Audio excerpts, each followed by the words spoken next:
Баршаңызға ассалаумағалейкум достар. Бүгінгі видеода сіздерге 2016 жылы шыққан шынайы оқиғаға негізделген колония Дигнидад фильмін қысқаша айтып беремін. Вот как ты служишь Господу, ленивая шлюха. Фильм басында Лена есімді стюардесса қызды көреміз. Ол мінген ұшақ Чилиге келіп қонады. Пилот және стюардессалар көлікпен келе жатып тоқтап қалады, себебі жол жабық. Ол жерде инфляция және азық-түлік тапшылығына байланысты ереуіл болып жатыр. Лена ол жерден жігіті Дэниелді көріп қалып, оған қарай барады. Ол да Ленаны көріп, екеуі кездеседі. Лена оған тосынсый жасағысы келіп, келетінін айтпаған еді. Олар Дэниелдің үйіне келеді. Лена үйдің ішін аралап жайғасады. Кейін Дэниел оны жиналысқа апарады. Ол жердегі басшысы оны сахнаға шақырады. Дэниел ол жерде Чилиге 4 ай бұрын келгенін, бұл ел ол үшін туғанындай болып кеткенін және халық қасіретінен байлар пайда таппау керек екенін айтады. Және өзінің салған плакатын көрсетеді. Оны бәрі қолдайды. Ұйықтайтын кезде әңгіме барысында Дэниел 2 күннен кейін Ленаның кететініне сене алмайтынын айтады. Ол Ленаға қасында қалуын өтінеді, бірақ Лена бас тартады. Таңертең таңғы ас ішіп жатқан кезде Дэниелге қоңырау шалып, әскери төңкеріс болған, генерал Пиночет билікті басып алған, президент Алленденің жақтаушылары ұсталғанын және Дэниелдің плакаттары табылғанын айтады. Әскерлер оның үйіне келе жатыр, сондықтан олар тез қашуы керек. Екеуі далаға шыққанда әскерлердің адамдарды ұстап жатқандарын көреді. Дэниел оларды суретке түсіре бастайды. Оқ атылып, адамдар жан-жаққа қашады. Әскерлер оларды ұстап, ұрып жатады. Дэниел олардың қасына жақындап суретке түсіре береді. Бір кезде оны көріп қалады. Әскерлер оның камерасын тартып алып, өзін сабайды. Лена оларды тоқтата алмайды. Оларды стадионға алып келеді. Дэниел өздерінің шетелдіктер екенін айтса да, оны ұрып сапқа тұрғызып қояды. Генерал Чилиде заң мен тәртіп орнап жатқанын және қатысы жоқ адамдар босатылатынын айтады. Әскерлерге сөйлеген немесе қозғалған адамға атуға бұйрық берілген. Оларды стадионның ортасына әкеледі. Содан кейін ол жерге тікұшақ қонады. Генерал және басына мешок киіп алған кісі шығып, президент Алленденің жақтаушыларын көрсетеді. Бірінші адамды алып кетеді. Екіншісін алып бара жатқанда, ол өзінің оппозициясын қолдап айқайлағанда оны атып тастайды. Әлгі кісі Дэниелдің қасына келіп, оның плакаттар жасағанын айтып береді. Дэниелді автобусқа мінгізіп алып кетеді. Лена ол жерден босатылып шыққанда, сыртта өз жақындарын күтіп тұрған көп адамдарды көреді. Ол Дэниелдің үйіне қайтып келіп, үйдің шашылып жатқанын көреді. Лена Дэниелдің қасындағы президент Алленденің жақтаушыларына барады. Ол Дэниел жайлы сұрағанда, олар оны Дигнидад колониясына алып кеткенін айтады. Лена олардан көмек сұрағанда, олар Дэниелге көмектесу мүмкін емес екенін айтады. Осы уақытта Дэниел көзі байлаулы күйде оянады. Оны бір кісі сұраққа алады. Ол өзінің неміс екенін және күнәсі жоқ екенін айтқанмен, оны тыңдамай тоққа түсіріп қорлайды. Бір кезде ол жерге жақсы адамның кейпінде Пи есімді кісі келіп, енді оны қорламайтынын айтып, жұбатады. Лена адам құқығын бұзуға қарсы халықаралық амнистияға келеді. Ол жердегі кісі Дигнидад колониясы жақсы құрылған тамаша кәсіпорын екенін айтып, содан кейін Лена шығып кеткендей қылып, есікті жауып, өлеңнің дауысын қатты шығарып қойып, оны тыңдап отырғанын айтады. Содан кейін олар сөйлеседі.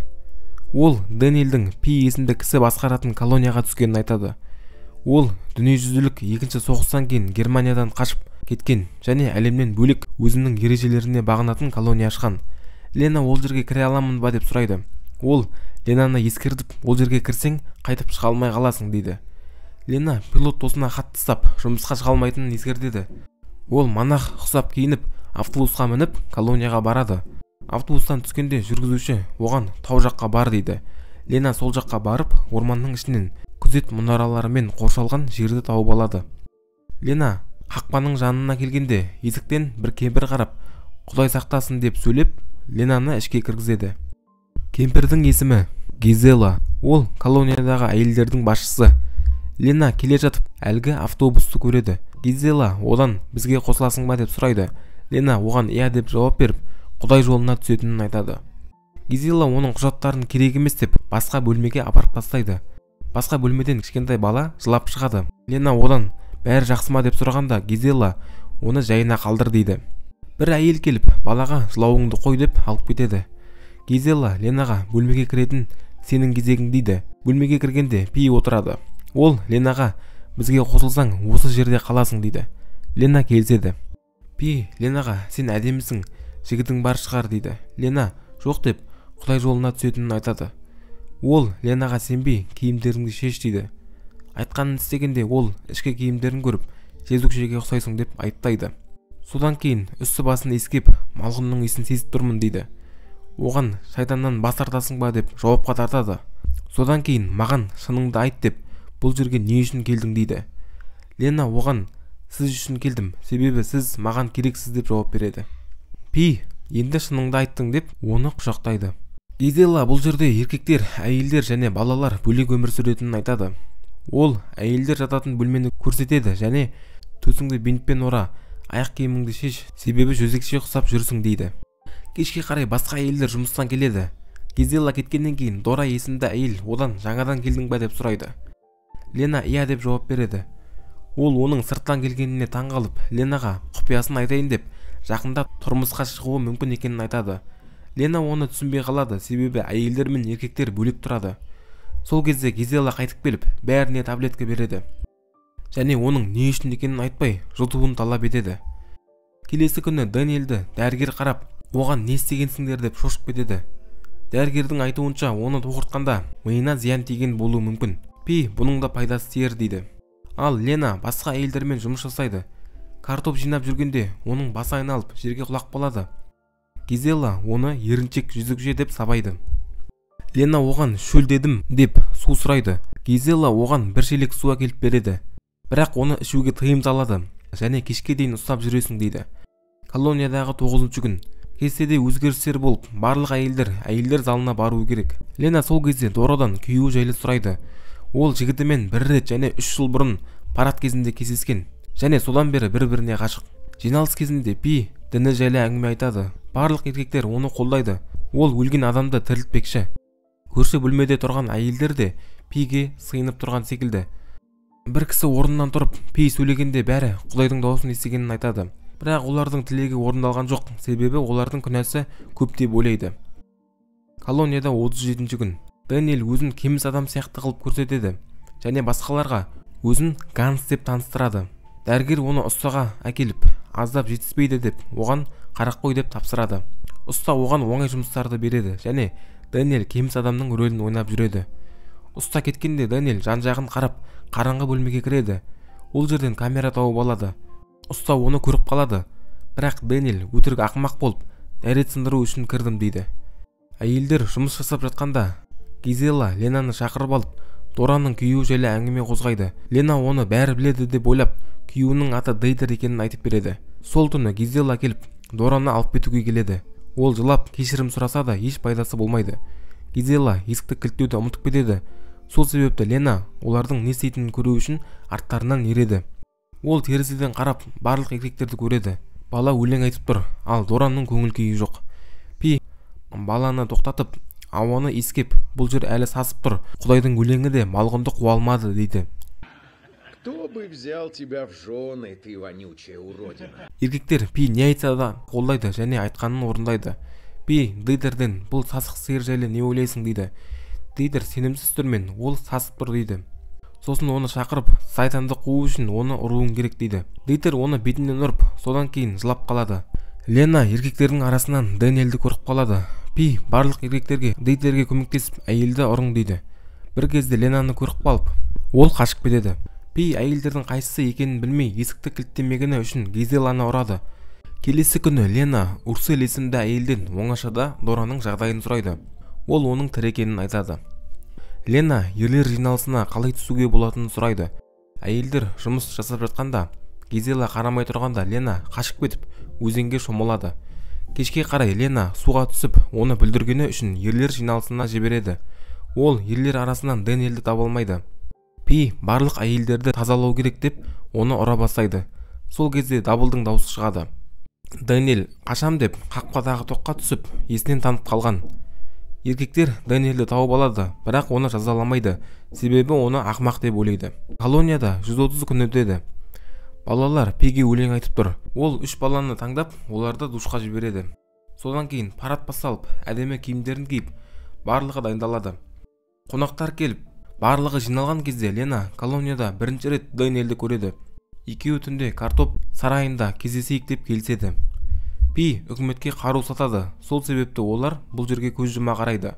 Генерал Пиден улы газ сатып алғысы келеді, бірақ оны бірінші тексеріп көру керек. Пи Дэниелдің неге пайдасы тиетінін тапты. Кешке қарай Дэниел кезекшілікке сұранады және Ленамен кездеседі. Ол мен үшін сен бұл жерге келгенің өкінішті дейді. Лена сені табу үшін осы жерге келдім дейді.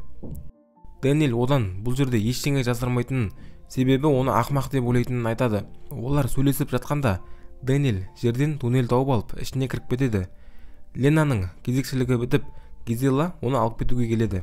Лена ол жерде жауып кетіп қалады. Дэниел астында жүріп, оны қорлаған жерді тауып алады. Келесі күні Пи Ленаны шақырып алып, Урсельді аңды дейді, себебі оның бірдеңе ойлап жүргенін сезеді. Екеуі көп кездесіп тұрады. Лена Урсельдің да бұл жерді жек көретінін біледі, сол себепті олар бір-біріне адал. Урсель оны 9 жасында анасы Гизела осы жерге әкелгенін айтады. Кейін Дэниел медициналық тексеруден өтеді. Қаралып болып кетіп бара жатқанда қалтасынан кресті түсіріп алады. Урсель оны алып Лена мен Дэниелдің суретін көреді. Дэниелдің ойынша ол қашатын жолды тапты, себебі туннельдің ішінде темір тормен жабық тұрған тек бір жол бар. Олар бүгін түнде қашып кету керек, себебі ертең Дэниелге улы газды тексереді. Дэниел бұл жерді бәріне көрсеткісі келеді, сол себепті ұстаханадағы камерамен колонияның барлық жерін суретке түсірген. Лена, сен мүлдем суретке түсірмегенде біз бұл жерде болмайтын едік дейді. Әңгіме барысында Гизеланың тракторының дауысы шығып, Дэниел туннельге кіріп кетеді, бірақ бір суретті ұмытып кетеді. Лена оны көріп қалып, шелектің астына тығып қояды. Гизела мен Урсель келеді. Урсель пышағын ұмытып кеткен, сол үшін Гизела оны алып келуге кетіп қалады. Екеуі әңгіме айтып, бір-бірін аңдытып қойғанын біледі. Лена бұл не үшін екенін сұрайды. Ол себебі Пи билікті жақсы көреді деп, ол Ленаға кресттегі суретті көрдім және сендердің қашайын деп жүргендеріңді білемін дейді. Гизела қайтып келіп, Ленаның әлі бір картопты ұстап отқанын көреді. Оған айқайлап, шелекті көтергенде астындағы суретті көріп қалады. Пи оны жауапқа тартады. Сол кезде Дэниел келіп, суреттерді мен тауып алдым деп, Пиді ұстаның қараңғы бөлмесіне апарады. Олар барлық суретті ұстаның кітапшасының ішінен тауып алады. Пи суреттің бәрі ұстаныкі деп ойлап, Ленаны жібереді. Гизела Ленаны бөлмесіне шығарып салады. Сол кезде Лена Дэниелді көріп қалып, Гизеланың басынан ұрып талдырады. Осы уақытта Пи оны алдағанын біліп, Лена мен Дэниелді іздей бастайды. Олар Урсельді өздерімен бірге алып туннельге кіреді. Дэниел темір есіктің құлпын кесіп, одан өтіп кетеді. Далаға шыққанда Урсель қақпанға түсіп қалып, оған оқ тиіп, сол жерде өліп қалады. Дэниел мен Лена жолдан көлікке мініп, Германияның елшілігіне барады. Олар колонияның суреттерін көрсетеді. Оларға құжаттарын беріп, бірақ олардың рейсі бір аптадан кейін ұшатынын айтады. Лена пилот досына қоңырау шалып, бүгінгі рейске 2 орын алады.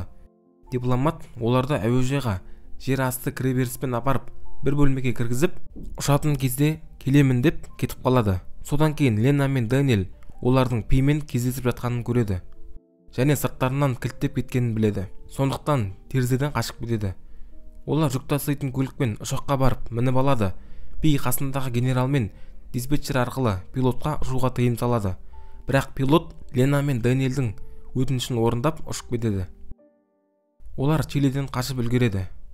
Дигнидад колониясы Чили полициясының басты түрмесі болды. Көптеген адамдарды жауапқа тартқан және өлтірген. 40 жылдың ішінде бұл сектадан тек 5 адам ғана қаша алған. Колониядағы суреттер жарияланып, халықаралық жанжал тудырған. Бірақ Чилиде біразға дейін дым өзгермеген. Пауль Шефер Пиночет билігі кетіп жатқанда қамауға алынып 33 жылға бас бостандығынан айырылған және 2010 жылы түрмеде қайтыс болған. Достар, егер видео ұнаса лайк басып, каналға жазылыңыздар. Сіздердің қолдауларыңыз өте маңызды. Келесі видеода кездескенше.